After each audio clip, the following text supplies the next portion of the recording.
মুসলিম ভাই, হে মুসলিম বোন, আমি তোমাকে কিছু কথা বলবো, অল্প কিছু কথা বলবো, তুমি লক্ষ্য করে শোনো।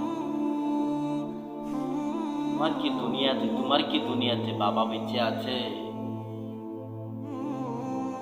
তুমি তোমার বাবাকে দেখতে পারো না, তুমি তোমার মাকে দেখতে পারো না।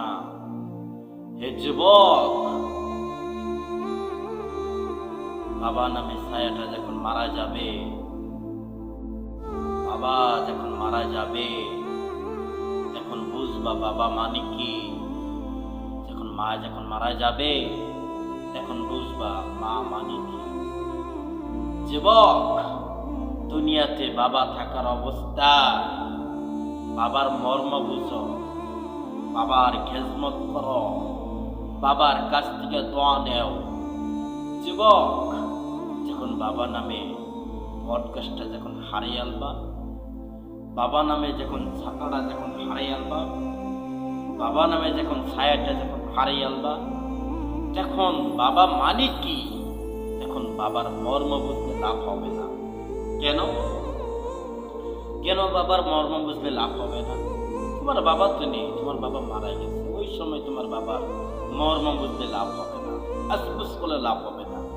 এখন দুনিয়াতে তোমার বাবা বেঁচে আছে, তোমার বাবা বেঁচে থাকার অবস্থায় তুমি তোমার বাবার জন্য আল্লাহর কাছে দোয়া করবা, আল্লাহ তুমি আমার বাবাকে নেক হায়াত দান করো, এরকম ভাবে দোয়া করবা। আর তুই বাবা মারা যায়, যদি পিতা মাতা মারা যায়, রবের কাছে প্রার্থনা করবা, রব্বির রহমহুমা কামা রব্বায়ানি সগীরা, রব্বির রহমহুমা কামা রব্বায়ানি সগীরা। এই দোয়াটা স্বয়ং আল্লাহ শিক্ষা দিয়েছে, এই দোয়াটা সবসময় করবা পিতা মাতার জন্য।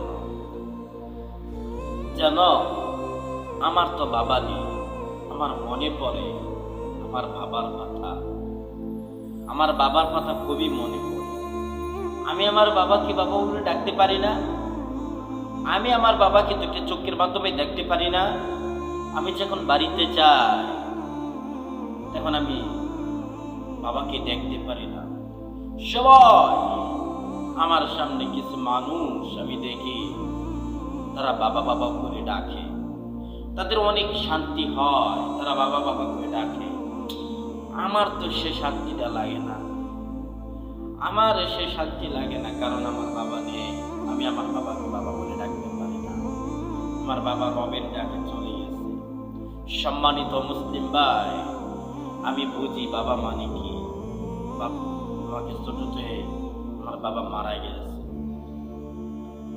আমি এই কথা বলতে পারবো না আমার বাবা কেমন ছিল, আমার এই খেয়ালটাও আমার নেই। আমার বাবা সুন্দর ছিল না কালো ছিল, লম্বা ছিল, এই খেয়ালটা আমার নেই। এত ছোটবেলা আমার বাবা আমাকে রেখে মারা গেছে। আমরা 3 ভাই 3 বোন, আমরা 3 ভাই 3 বোনকে রেখে আমার বাবা মারা গেছে।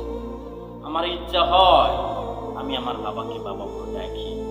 জানো, বাবা যখন তুমি বিপদে পড়ো, যখন তোমার বাবা জানতে পারে, তখন দৌড়ে তোমার বাবা ওইখানে গিয়ে হাজির হয়, তোমাকে বাবা সহযোগিতা করে।